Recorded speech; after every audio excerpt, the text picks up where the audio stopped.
অর্ধজাহানের খলিফা হযরত ওমর দিনের বেলা বিচার আচার করেন, রাতের বেলা খোঁজ খবর নেন কার কি হালাত। এক এলাকায় গিয়ে দেখতেছেন ভাঙা ঘরের কিনারায় আগুন জ্বলে, আগুন রাতের আধার। ওমরে ফারুক রাদিয়াল্লাহু তাআলা আনহু দূরত্ব বজায় রেখে একটু পাশে দাঁড়ায় দেখতেছেন কি অবস্থা। তাকায় দেখতেছেন একটা বৃদ্ধা মহিলা পাত্রে পানি নিয়ে গরম করে, আর পায়ের আশেপাশে বাচ্চাগুলো ঘুমায় মাটিতে। হঠাৎ এক বাচ্চা দাঁড়ায় সজাগ হয়ে বলে, আম্মু খানা দাও, ক্ষুধার তৃষ্ণা সহ্য করতে পারি না। বৃদ্ধা মহিলা ডেকে বলে, বাবা একটু অপেক্ষা করো, খানা রেডি হচ্ছে, ঘুমায় যাও। ওমরে ফারুক রাতের গভীরে তাকায় তাকায় দেখেন এই হাল। ওমরে ফারুক সালাম দিলেন, কাছে আগায় গেলেন, পরিচয়টা গোপন রাখলেন আর বললেন, কে তুমি? মহিলা বলে, কে তুমি? বলে, আমি এক আগন্তুক যুবক। কেন আসছো এই গভীর রাতে? বলে, একটু উপকার করা যায় নাকি, একটু খোঁজ খবর রাখার জন্য আসলাম। বলে, তুমি কি খোঁজ খবর নিবা? আমার বাচ্চাগুলো না খাইয়া পেট পিঠের সাথে লেগে গেল, মাটিতে পড়ে আছে, খানা নাই। আমি পাতিলের মধ্যে পাত্রে পানি দিয়া গরম করি আর বাহানা করতেছি, বাচ্চাদের বুঝাইতেছি খানা রেডি হচ্ছে, আসলে তো খানার কোনো আয়োজন নাই। ও যুবক, তুমি আসছো, শোনো, তুমি কে বা কোথার জানি না, তবে শুনে নাও, আমাদের দেশে নাকি ওমরে ফারুক দেশ চালায়, খলিফাতুল মুসলিমিন। তোমাকে সাক্ষী রেখে বলি, হে যুবক, যদি আমি সুযোগ পাই, দুনিয়ার আদালত না হয় আল্লাহর আদালতে ওমরের বিরুদ্ধে আমি মামলা দায়ের করব। ওমরে ফারুক রাদিয়াল্লাহু তাআলা আনহু চুপচাপ দাঁড়ায় আছেন, পরিচয় দেয় না যে আমি ওমর। মহিলার কান্না শুনিয়া ওমর সহ্য করতে না পেরে রাতের আধারে চলে গেলেন বাইতুল মাল, অর্থ মন্ত্রণালয়। অর্থ মন্ত্রণালয় গিয়ে আটার বস্তা নামাইলেন। আটার একটা বস্তা নিয়ে, সাথে আছে গোলাম আসলাম। ওমরে ফারুক বলেন, এরে আসলাম, আটার বস্তাটা আমি ওমরের মাথায় তুলে দাও। আসলাম বলেন, খলিফাতুল মুসলিমিন, এটা কিভাবে সম্ভব? আপনি অর্ধজাহানের খলিফা, আমার মাথায় আটার বস্তা দেন। ওমরে ফারুক বলেন, রে আসলাম, তুমি আমাকে জবাব দাও, আমি ওমর দায়িত্ব অবহেলার কারণে কি আল্লাহর আসামির কাঠগড়ায় দাঁড়াবো তুমি চাও নাকি? বলে, না, চাই না। ওমর বলে, রে আসলাম, তাড়াতাড়ি দেরি না করে আমার দায়িত্ব পালনের সুযোগ দাও, আমি আল্লাহর কাছে আসামি হয়ে দাঁড়াতে চাই না। আটার বস্তা আমি ওমরের মাথায় তুলে দাও।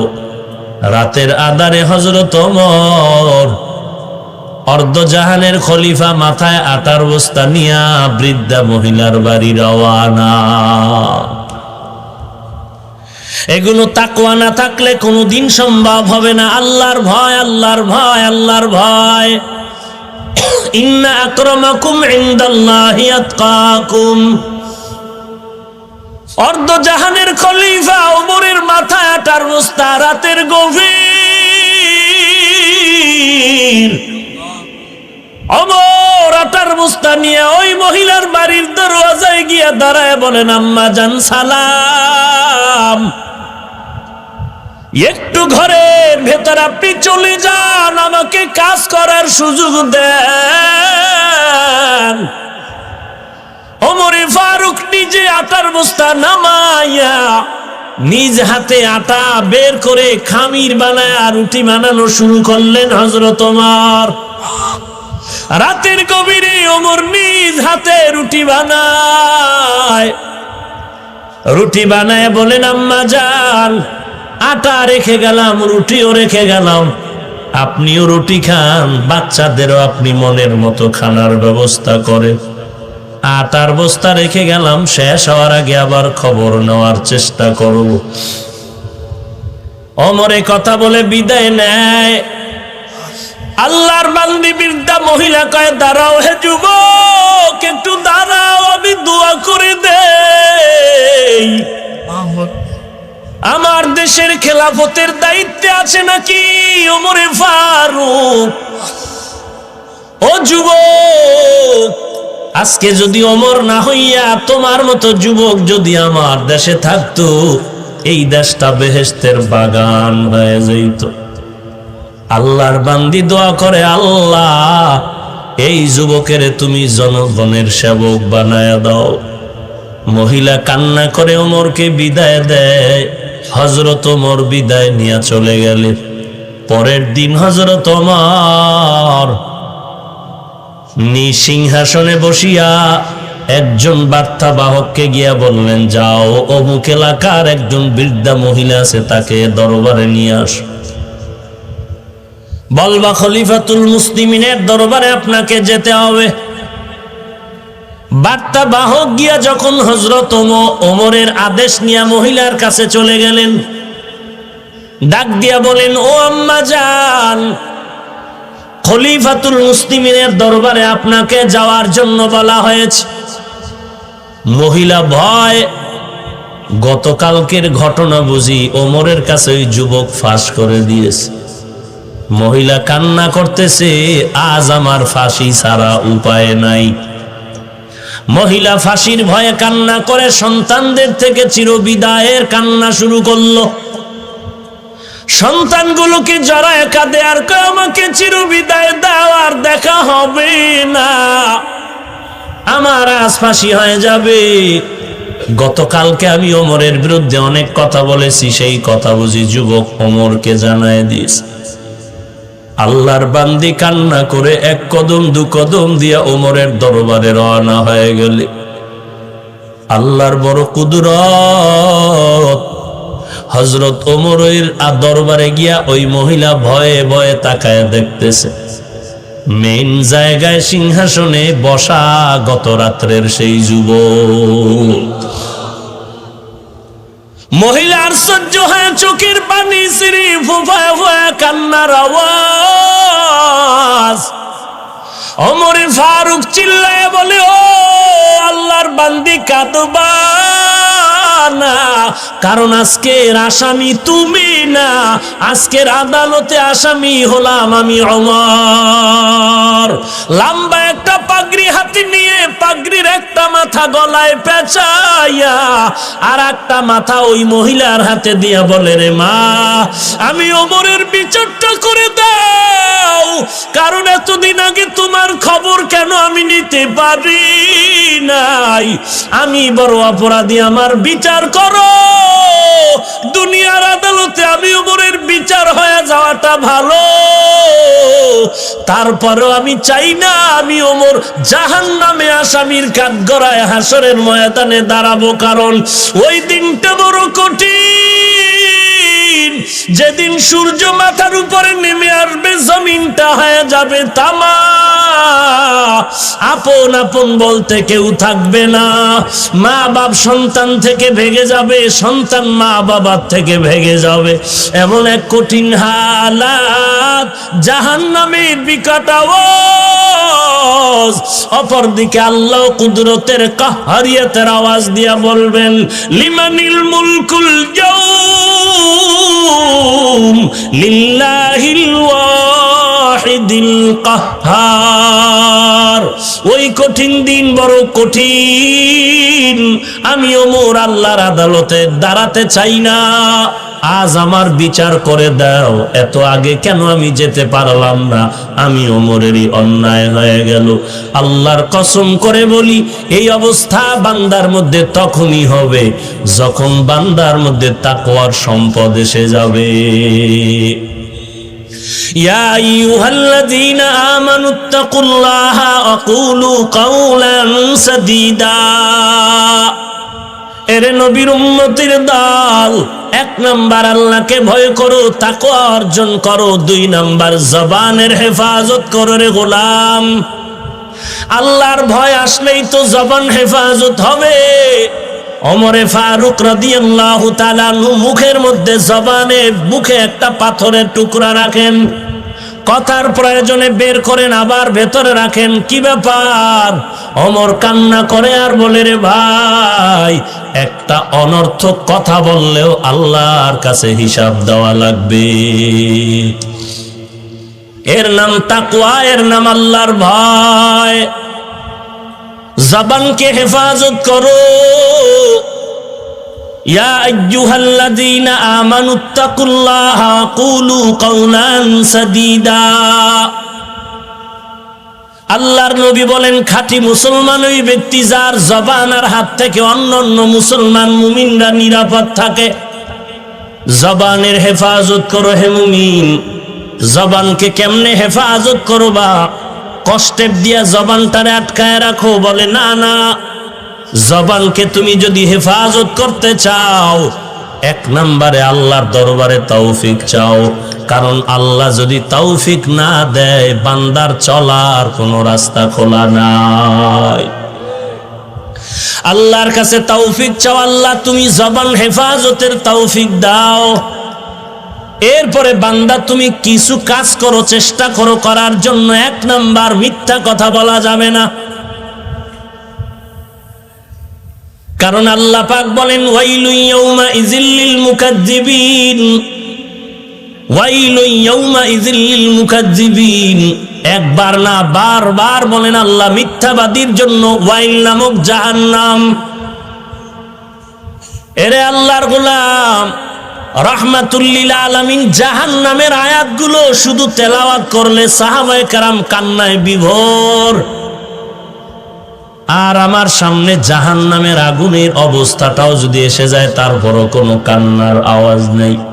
কপাল যে এতই খারাপ, নিজেও কান্না করতে পারি না, কেউ কান্না করলে সহ্য করে নিতে পারি না। অথচ এমন কোন নবী নাই যার কান্না ছিল না, এমন কোন সাহাবী পাওয়া যাবে না যার কান্না নাই। আল্লাহ বলেন, ফালিয়াজহাকু কালিলান ওয়ালিয়াবকু কাসীরা। কম হাসো, বেশি বেশি কান্না করো। আল্লাহর নবী বলেন, বেশি বেশি কান্না করো, কান্নার বড় দাম।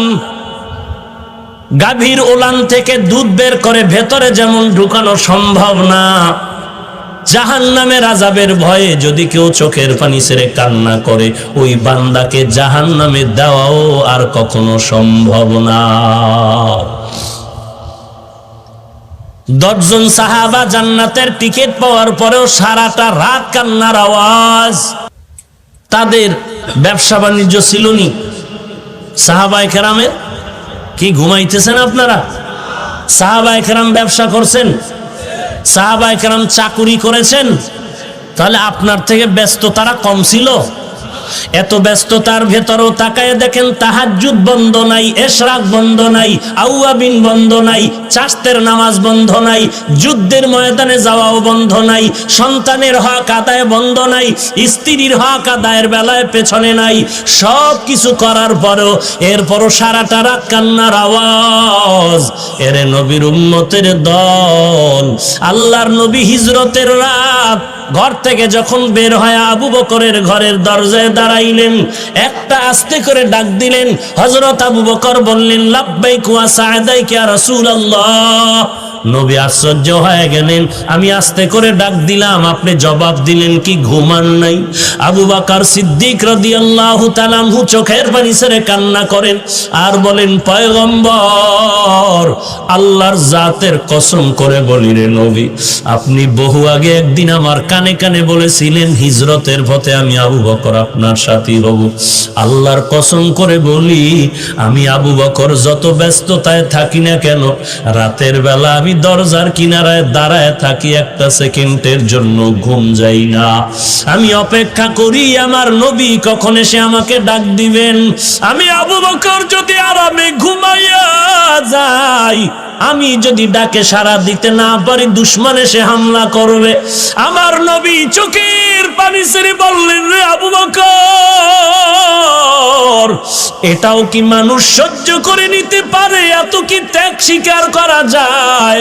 আবু বকর কাঁদেন আর বলেন, নবী, আমি আবু বকর একা না, আমার মেয়ে, ছোট মেয়ে আসমাও রাতের বেলা ঘুমায় না, আপনার জন্য সারা রাত অপেক্ষা করে, নাস্তা বানায় থাকে। শুধু তাই না রে নবী, আমি মদিনার সফরের জন্য 2টা উট কিনেছিলাম, সফরে বাহন হয়ে যাবে। তাকায় দেখেন উটগুলো খুঁটির গোড়ায় বাঁধা, এই উটগুলো একটা রাতেও ঘুমায় না, অপেক্ষায় থাকে রহমাতুল লিল আলামিন কখন আসবে, তাকওয়া আমার উপরে উঠবে। এরে নবীর উম্মতের দল, এই আবু বকরের এত দাম, এত দাম। আল্লাহর নবী যুদ্ধে যাবেন, বললেন কার কি আছে সহযোগিতা করো, হাত বাড়ায়া দাও। সবাই সব নিয়ে আসলেন, আবু বকর নিয়ে আসলেন। আল্লাহর নবী বললেন, আবু বকর ঘরে কিছু রেখে আসছেন নাকি? আবু বকর বলেন, ঝাড়ু দিয়া সব নিয়ে আসি, আল্লাহ এবং আল্লাহর রাসূল ছাড়া কিচ্ছু নাই। আল্লাহর নবী আশ্চর্য হয়ে গেলেন। হঠাৎ করে জিবরাইল আমিন আসলেন, আল্লাহর পক্ষ থেকে ডেকে বলেন, পয়গম্বর আবু বকরকে আল্লাহর পক্ষ থেকে সালাম। আবু বকরকে জিজ্ঞাসা করার জন্য বলা হলো, আবু বকর এই অবস্থা আল্লাহর উপরে রাজি না, খুশি না, বেজার? আল্লাহর নবী জিবরাইলের কথা শুনে আবু বকরকে বললেন, আবু বকর আপনি এমন যে অবস্থা আছেন, এর উপরে কি আপনি আল্লাহর উপরে কেমন বেজার না খুশি? আবু বকর জবাব না দিয়া কান্না শুরু করলেন। নবীজি জিজ্ঞাসা করলেন, কান্নার কি কারণ? আবু বকর কান্না করে বলেন, পয়গম্বর আমি আবু বকর ছিলাম এক সময় জাহান্নামের আসামি। কে চিনতো আমাকে? কেউ তো আমাকে চিনতো না। আজ আমি আল্লাহর শুকর আদায় করি, আমি কি জবাব দিব যে আসমান থেকে আমার আল্লাহ আমি আবু বকরের সালাম দিয়েছে? আমি আশ্চর্য, আমি কি শুকর আদায় করবো রে পয়গম্বর? আল্লাহর নবী হিজরতের রাতে দোয়া করলেন, হে মালিক, আবু বকর এত ত্যাগ স্বীকার করলেন, আমার হাতে দেওয়ার মতো কিছু নাই রে আল্লাহ, মেহেরবানি করে আমি তোমার দরবারে দোয়া করতেছি, আজ এই দুঃখের রাতে আবু বকরের সফর শুরু হয়ে গেল। এই সফর মদিনা পর্যন্ত নয়, এই সফর চলবে জান্নাতের মধ্য পর্যন্ত। হারকে দারাত খৌফে হক দর দিল মাদাম, জান্নাতুল মাওয়া দেহাদ ওরা মাকাম। জবান হেফাজতের জন্য এক নম্বরে মিথ্যা কথা বলা যাবে না। আল্লাহ বলেন মিথ্যাবাদীর জন্য ওয়াইল নামক জাহান্নাম। এর নবীর উম্মতের দল, আল্লাহর নবী বলেন আসিদকু ইউনজি ওয়াল কিযবু ইউহলিক। মিথ্যাবাদী আজ একদিন আগে পরে ধ্বংস অনিবার্য, সত্যবাদীর বিজয় হবে চূড়ান্ত। এর নবীর উম্মতের দল, যত মানুষ মিথ্যা কথা বলে, যদিও সবাই জানে মিথ্যা মহাপাপ, এরপরও মিথ্যা ছাড়া চলতেই পারে না। আর বর্তমানে মানুষের মিথ্যা কথা বলার জন্য যত মাধ্যম আছে, এর মধ্যে বড় মাধ্যম হলো গজবের মোবাইল। জবানকে হেফাজত করো, মিথ্যা কথার থেকে জবানকে বাঁচাও। ওয়াইলু ইয়াউমাইযিল লিল মুকাদ্দিবিন, ওয়াইল নামক জাহান্নাম বড় ভয়ঙ্কর। ওয়াইলুল লিল মুতাফফিফিন, যারা ব্যবসা করতে গিয়া মাপে ভেজাল করে তাদের জন্য ওয়াইল নামক জাহান্নাম। ফাওয়াইলুল লিল মুসাল্লিন, যারা নামাজ পড়ে মানুষকে দেখাবার জন্য তারা ওয়াইল নামক জাহান্নামী। ওয়াইলুল লিকুল্লি হুমাযাতিল লুমাযা, যারা মানুষের গীবত শিকায়াত করে তাদের জন্য ওয়াইল নামক জাহান্নাম। ওয়াইল নামক জাহান্নাম বড় ভয়ঙ্কর। মিথ্যা কথার থেকে জবানটারে হেফাজত করো। জীবন চলে যাবে, মরে যাব, কখনো মিথ্যা কথা বলবো না। সাময়িক যদি কষ্ট হয়, এই কষ্টের পরে এমন এক নিয়ামত আল্লাহ দান করবেন যার কোনো শেষ করা যাবে না। জবানকে হেফাজত করো, মিথ্যা কথার থেকে জবানকে বাঁচাও। 2 নাম্বার, জবান হেফাজতের জন্য বান্দা গালাগালি বন্ধ করে দাও। গালি দেওয়া হারাম, গালির থেকে জবানকে বাঁচাও। কুল্লি ইবাদি ইয়াকুলুল্লাতী হিয়া আহসান, সূরা বনী ইসরাঈলের মধ্যে আল্লাহ বলেন, হে নবী মুমিনকে বলেন কাফেরের সাথেও যেন তারা খারাপ আচরণ না করে, বরং ভালো আচরণ করে। ইন্নাশ শাইতানা ইয়ানজাগু বাইনাহুম, শয়তান চায় মুমিন আর কাফেরের মাঝে ঝগড়া লাগায় মুমিনের ক্ষতি করবে। কারণ যত ঝগড়া হবে, বাতিল আর হকের মধ্যে বাতিলের লাভ হবে, মুমিনের কোনো লাভ নাই। এরে নবীর উম্মতের দল, এই জন্য দেখবেন বাতিলের গোষ্ঠী চিপা চাপার মধ্যে শুধু চ্যালেঞ্জ করে আর বহসের জন্য চিল্লায়। সময়ের কালে এক সোরাকেও জায়গায় পাওয়া যায় না। আমি তো সারা বাংলাদেশে চ্যালেঞ্জ দিছি, একটা চ্যালেঞ্জ পারলে আমার গ্রহণ করো। নবীর মহাব্বতে যে ইয়া নবী সালামু আলাইকা, ইয়া রাসূল সালামু আলাইকা, ইয়া হাবিব সালামু আলাইকা, সালাওয়াতুল্লাহি আলাইকা, এইভাবে এই কবিতা পড়ে পড়ে নবীকে সালাম দেওয়ার মতো পদ্ধতি কোন হাদিসে আছে? একটা হাদিস আমাকে দেখাও। কেউ যদি বাংলাদেশে কেউ না দেয়, আমি একা দিব, কসম আল্লাহর। সহি হাদিস দেখানো লাগবে না, একটা দুর্বল হাদিস পারলে দেখাও। যদি বলো হাদিস দেখাতে পারবো না, তো একজন সাহাবীর নাম বলো। নবীকে কোন সাহাবী? একজন সাহাবীর নাম বলো, অমুক একজন সাহাবী আমার নবীকে ইয়া নবী সালামু আলাইকা, ইয়া রাসূল সালামু আলাইকা, ইয়া হাবিব সালামু আলাইকা, সালাওয়াতুল্লাহি আলাইকা বলে সালাম দিয়েছেন। একটা প্রমাণ দাও আল্লাহর কসম। কেউ যদি না দেয়, আমি হাফিজুর রহমান তোমার পক্ষে চলে যাব। কেউ যদি আমাকে গালি দেয়, দেখ পারলে দেখাও। এরে নবীর উম্মতের দল, আট্রসিয়ার দেওয়ানবাগি, রাজারবাগি আর ভণ্ড আর হক বুঝি না, সবাই তো ইমাম আবু হানিফার মাযহাবের অনুকূলে চলে। বলো ইমাম আবু হানিফা রাহমাতুল্লাহ আলাইহি ইয়া নবী সালামু আলাইকা বলে সালাম দিলেন না কেন? যদি এই সালামে এত বরকত থাকে, আবু বকর এই বরকতের কাজটা করলেন না কেন? ওমর করলেন না কেন? এত বড় বরকতের কাজ হযরত ওসমান করলেন না কেন? এত বড় বরকতের কাজটা হযরত আলী করলেন না কেন? এত বড় বরকতের কাজ ইমাম আহমদ বিন হাম্বল করলেন না কেন? এত বড় বরকতের কাজ ইমাম শাফিঈ করলেন না কেন? এত বড় বরকতের কাজটা ইমাম মালিক, নবীর বড় আশেক, তিনি করলেন না কেন? করছেন? প্রমাণ দাও, আমরা করব। কোন ঝগড়া, গালাগালি? গালি দেওয়া হারাম। হে নবী, উম্মতের জানায় দেন গালি দেওয়া হারাম। আমরা গালি না দেওয়াতে আলহামদুলিল্লাহ আমাদের লাভ না ক্ষতি? যারা গালি দিচ্ছে দিন দিন তাদেরই ক্ষতি হচ্ছে। এর নবীর উম্মতের দল, গালাগালির থেকে জবানটাকে বাঁচাও। ক্বালান নবিয়্যু সাল্লাল্লাহু আলাইহি ওয়া আলিহি ওয়াসাল্লাম, সিবাবুল মুসলিমি ফুসুকু ওয়া কিতালুহু কুফরুন। আল্লাহর নবী বলেন, উম্মতের দল, মুমিন মুমিনকে গালি দেওয়া পাপিষ্টের কাজ। এক মুমিন আর এক মুমিনের বিরুদ্ধে জিহাদের ঘোষণা দেওয়া বেদিনের কাজ।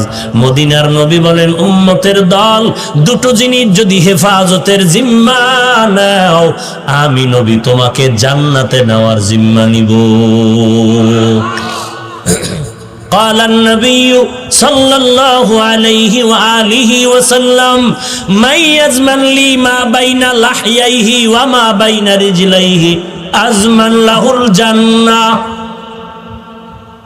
আল্লাহর নবী বলেন, উম্মতের দল, যদি তোমরা দুটো জিনিস হেফাজতের জিম্মা নাও, আমি নবী তোমাকে জান্নাতে নেওয়ার জিম্মাদারি নিব। এরে নবীর উম্মতের দল, এক নম্বরে জবানের হেফাজত করো, দুই নাম্বার লজ্জাস্থানের হেফাজত করো। দুই জিনিস হেফাজতের যদি জিম্মা নাও, আমি নবী তোমাকে জান্নাতে নেওয়ার জিম্মাদারি নিব। জবানকে হেফাজত যদি করতে চাও, এক নম্বরে মিথ্যা কথা বলা যাবে না, দুই নম্বরে গালাগালি করা যাবে না। আল্লাহ মেহেরবানি করে মিথ্যা এবং গালাগালির থেকে আমাদেরকে হেফাজত করুন, আমিন।